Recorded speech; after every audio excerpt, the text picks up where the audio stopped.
이거는 뭐냐면요. 그러면 도대체 회계 양식이 이런 회계 양식이 도대체 왜 국세청 자료가 어떻게 쓸 수 있었는지 이런 의문이 많이 있으실 텐데 제가 미국의 좀 약간 자료를 어설프게 번역을 했습니다. 그 미국의 IRS, 미국 국세청 같은 경우에는 면세주의를 단체할 때 아주 악랄하게 신고서를 받아내잖아요. 그러다 보니까 자기네들이 자체적으로 한 1,300의 공익법인을 가지고 조사를 했습니다. 그랬더니 단체 미션 스테이트먼트, 아까 전에 뭐 국내에는 미션조차 스테이트먼트가 없는 단체가 있다라는 그 손 교수님 연구 자료도 나왔었는데 그런 거를 잘한 단체일수록 그 다음에 임원 연봉이 굉장히 미국에서는 핫 이슈입니다. 그런데 우리나라는 법인세법에 작년에 단체장은 8천만 원 이상 받지 못하게 법으로 정해버렸습니다. 근데 미국은 상한선이 없습니다. 단 그거에 대해서 계속 스크린을 할 수 있는 자율 규제들이 있습니다. 그리고 그래서 여하튼간에 그 임원 연봉을 결정하는 데 있어서 동종 업계에 있는 단체들의 데이터를 다 활용을 해서 한 단체일수록 그 다음에 자산을 하는 데 있어서 세법을 준수해서 하는 겁니다. 임의대로 하지 않고 미국 IRS가 하는 단체. 그 다음에 이사 전원이 신고서 마지막 단계에 전부 다 리뷰를 하고 우리 단체의 1년간 운영에 대한 내용들을 모두 공감하고 숙지했을 때 어떤 일이 그런 단체일수록 그 양식의 일반성뿐만 아니라 조직 거버넌스가 높게 나오더라고 합니다. 근데 여기서 제가 솔직히 말씀드린 건 제가 좀 필요해서 억지로 끌어들인 부분인데 조직 거버넌스는 여기서는 IRS가 텍스 컴플라이언스 우리가 정한 텍스의 어떤 규정 관료들이 비영리 단체의 활동과 잘 맞다라는 그런 약간 좀 대의명분을 맞추는 부분이 있습니다. 그러나 중요한 건 현재 미국은 최고의 박애주의 국가로서 굉장히 자선활동을 투명하게 잘하고 있는 거는 완벽한 사실인데 그 서포트의 어떤 배경으로 IRS의 이러한 소극적인 노력이 있다는 겁니다. 그래서 이 부분을 말씀드리고 싶고요. 그래서 한국도 또 가이드스타이기 때문에 어쩔 수 없이 저희도 국세청 결산 서류 양식을 사용하고자 합니다. 그래서 저희가 요번에 2011년도 회계들 다 결산하셨잖아요. 그래서 거기 있는 자료들을 소팅을 해서 재정 책무성 측도라는 걸 한번 넣어보자 하고 했습니다. 보시면 공익사업을 하는 단체들은 원래 공익사업만 하기로 돼 있는데 공익사업 갖고는 자원 조달이 안 되니까 일부 정부에서 수익사업을 해도 좋다. 다 주무관청 허가를 받아야 하고 거기서 나온 이익은 철저하게 수익을 공익으로 넘겨라 라는 그런 법률이 있습니다. 그래서 이제 저희가 개발인조 38개 단체 중에 좀 내용이 충실하신 단체들을 골라서 공익사업에 기부금, 정부보조금, 전입금, 지원금, 기타로 했더니 한 6,500억 원 정도 총합이 이게 총 노래가 나오고 비용도 거의 비슷한 수준으로 나오시더라고요. 그래서 저희가 이걸 왜 했냐면요. 바로 이번 한번 추천해드리려고 해봤습니다. 첫 건데요. 1997년이나 6년에 미국 가이드스타가 비영리 단체들한테 얘기를 했습니다. 이거 레시오라는 개념을 도입을 해서 비영리 단체들 스스로가 조금 나의 신분성이 어느 정도 있는가라는 그런 부분, 그 다음에 많은 아젠다를 통해서 내부적으로 성숙할 수 있는 좋은 퍼포먼스가 될 수 있는 쪽으로 한번 해라 했는데 많은 내용이 있는데 저희 한국 시장에 맞는 몇 개만 제가 골라봤습니다. 그래서 프로그램 비율, 독립성, 소득 비율, 모금 비율, 부채 비율인데요. 아시다시피 모든 수입에서 프로그램 쪽으로 돈을 많이 쓰면 공익법인 그게 최고입니다. 기업은 다르잖아요. 최소의 비용으로 에너지를 내는데 이쪽 분야는 많이 받고 많이 쓰셔야지 좋은 거지 않습니까? 그러다 보니까 이 채무성의 측정도도 그렇습니다. 그래서 프로그램 비율이나 독립성은 오른쪽, 값이 양쪽으로 갈수록 채무성 괜찮은데 이렇게 평가가 되고요. 소득이나 모금이나 부채는 왼쪽, 부쪽으로 가야 채무성 괜찮은데 이런 식으로 이해가 됩니다. 그런데 이제 소득도 많이 자산을 투척하시면 안 된다라는 그런 부분이 있습니다. 예. 그리고 이거는 까다로운 생각이 저는 여기를 피하겠습니다. 그래서, 말씀드릴 거는 한 가지 조심해야 될 거는 이 값이 절대값이 아니라 이거의 권장사항은 peer group. 다시 말해 여러분처럼 같은 해외 원조 사업을 하시고 규모가 비슷하고, 그 다음에 심지어 설립 연도, 설립 연도가 비슷한 단체들끼리 모으셔가지고 우리가 어느 정도 내 포지셔닝을 찾아가시는 겁니다. 그렇기 때문에 이 금액이 뭐 88.2%가 보다 더 높은 점수가 나왔다 해서 책무성이 아니라 우리 단체 개발 NGO들이 어디에 있나 책무성. 그래서 하나의 그런 부분 셀프 에스티메이션 정도로 이렇게 활용하시면 어떨까 해서 한번 소개해봤습니다. 그 다음에는 이제 투명성에 좀 가깝죠. 홈페이지 공시랑 회계감사. 그 지정기부금단체 제가 알기로는 지정기부금단체는 다 홈페이지 재정정보 공시해야 된다고 들었습니다. 예.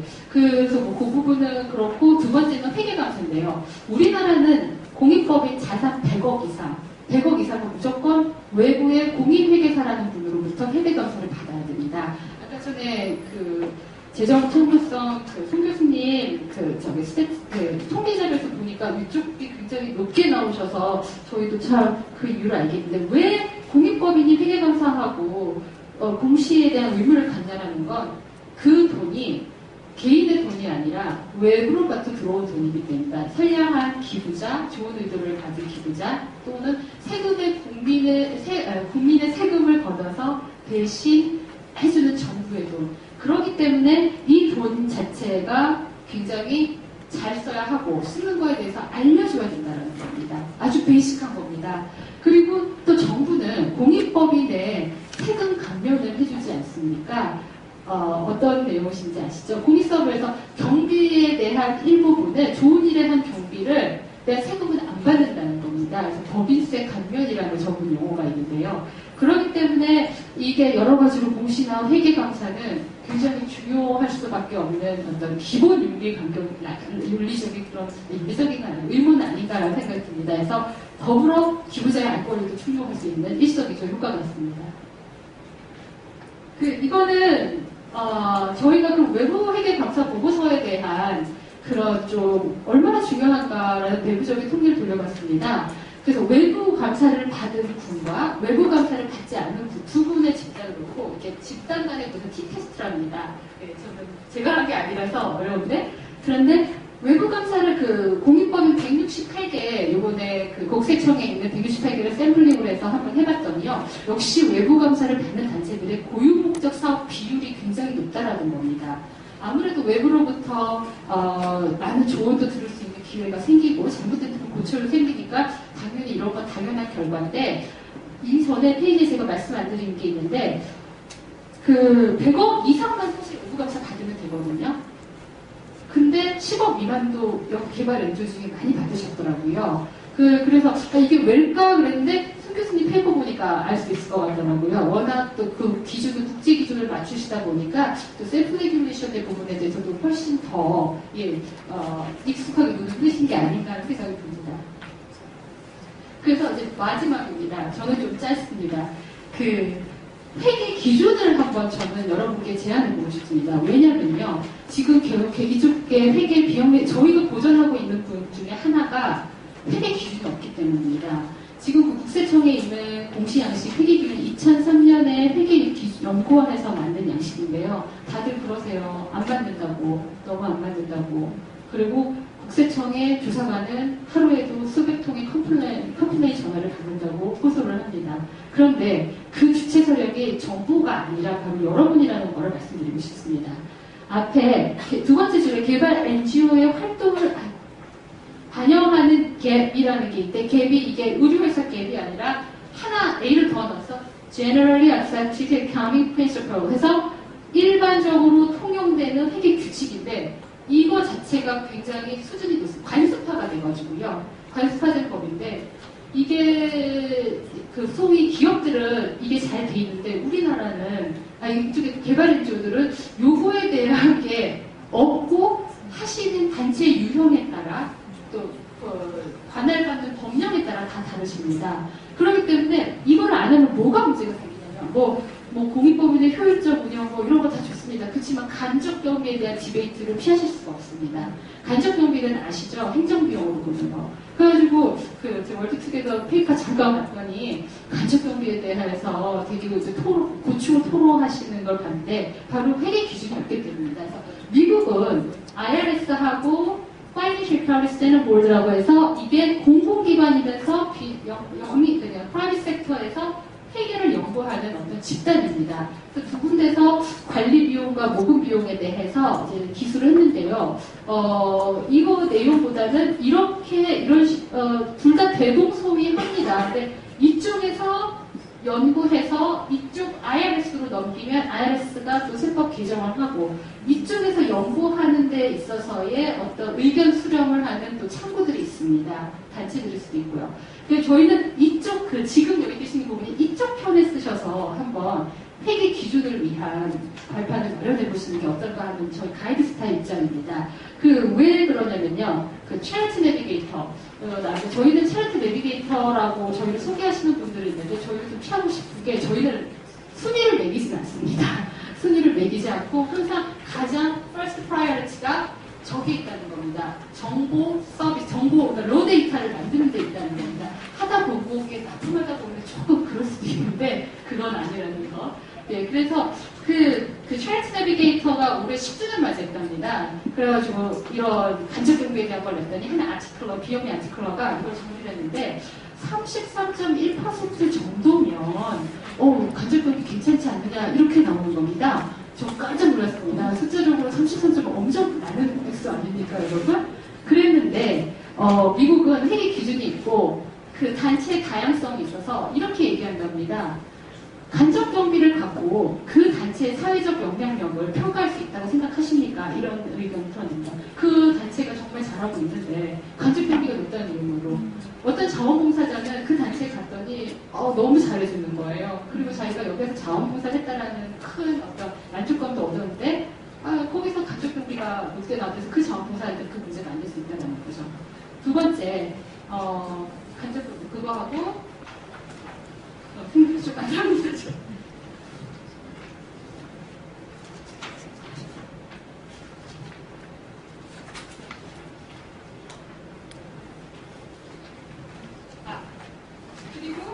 기부자까지 다 얘기를 했네요. 그러고 인위적인 숫자 10%, 20%, 30%라는 거기 절대적인 가치를 과연 부여할 수 있을까라는 그런 얘기들이 나오기 때문에 체리티 내비게이터는 유독 간접 경비에 대해서 혹독하게 합니다. 그렇지만 그 외의 단체에 대해서는 그 단체의 규모와 역량과 만약 그 단체가 올해 내년에 큰 펀딩을 할 수 있는 투자 쪽으로 돈을 밀어넣냐고 그 비용에서 간접 경비가 커졌다면 그러한 사이드 이펙트들을 다 잡아서 해야 된다라는 굉장히 융통성을 갖는 간접 경비인데 한국은 기준이 없다 보니까요.